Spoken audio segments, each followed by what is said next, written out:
اردو تقریر قرارداد پاکستان۔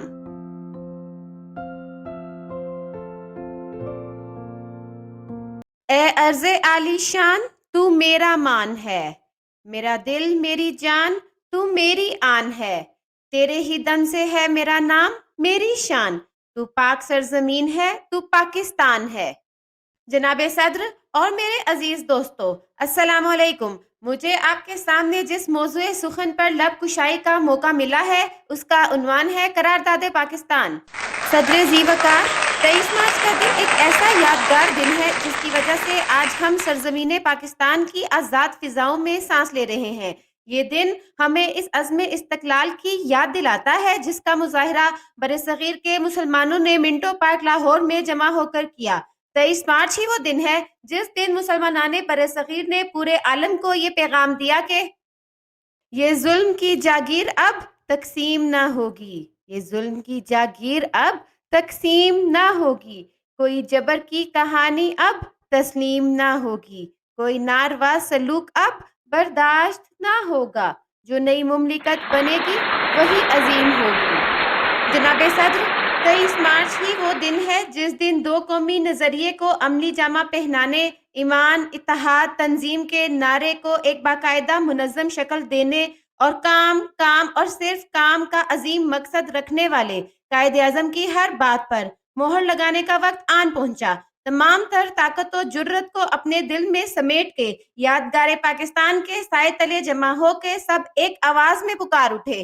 ایک ایسا وطن چاہیے جو بس ہمارا ہو، ایک ایسا جھنڈا ہو جس پہ چاند تارا ہو، ہم مل کے رہیں گے اور گیت گائیں گے، وہ دنیا ہماری ہوگی، ہم گنگنائیں گے، توحید کا کلمہ رسالت کا پیغام ہوگا، جس ملک کے خدا داد کا پاکستان نام ہوگا۔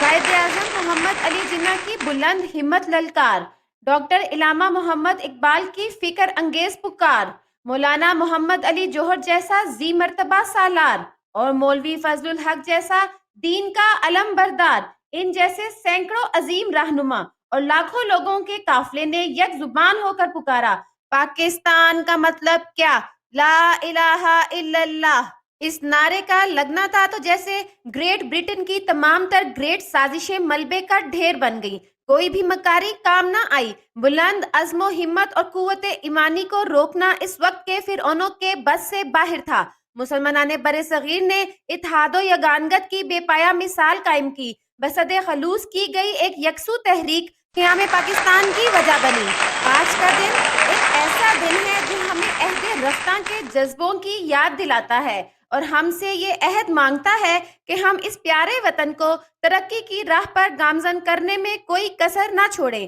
ہم سب اپنے اپنے شعبوں میں بھرپور محنت کریں، دیانتداری کو اپنا شعار بنائیں، انتھک محنت کو اپنی عادت اور لگن کو اپنا مقصد حیات بنائیں۔ ستاروں کی چمک، چاند کی دمک باقی رہے گی، پودوں کی لہک، پھولوں کی مہک باقی رہے گی، رہے گا نام خدا باقی، اسی کا تذکرہ باقی، کلیوں کی چٹک، پرندوں کی چہک باقی رہے گی، سلام اس عزم و ہمت کو، اس بے مثل کوشش کو، آزادی کی لگن، سینوں کی دہک باقی رہے گی۔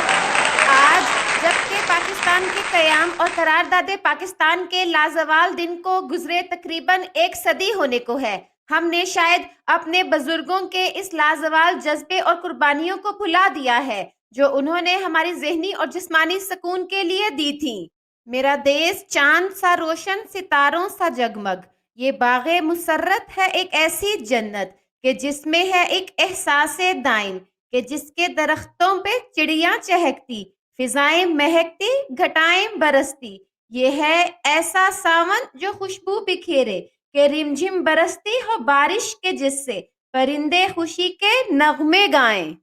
یہ پر رونق دنیا میں رہنے کی ہمت، یہ جذبہ، یہ محنت، یہ ہے ایسی طاقت جو جینے کی آشا دلوں میں جگائے، یہ ہر پل ہمیں ایک جملہ دہرائے کہ فکر رکھیں ہم آگے بڑھنے کی ہر دم، ترقی کے زینے پہ چڑھنے کی ہر دم، یہ پرچم حلالی، یہ قومی ترانہ، میرے وطن کا ہر رنگ جدا گانا۔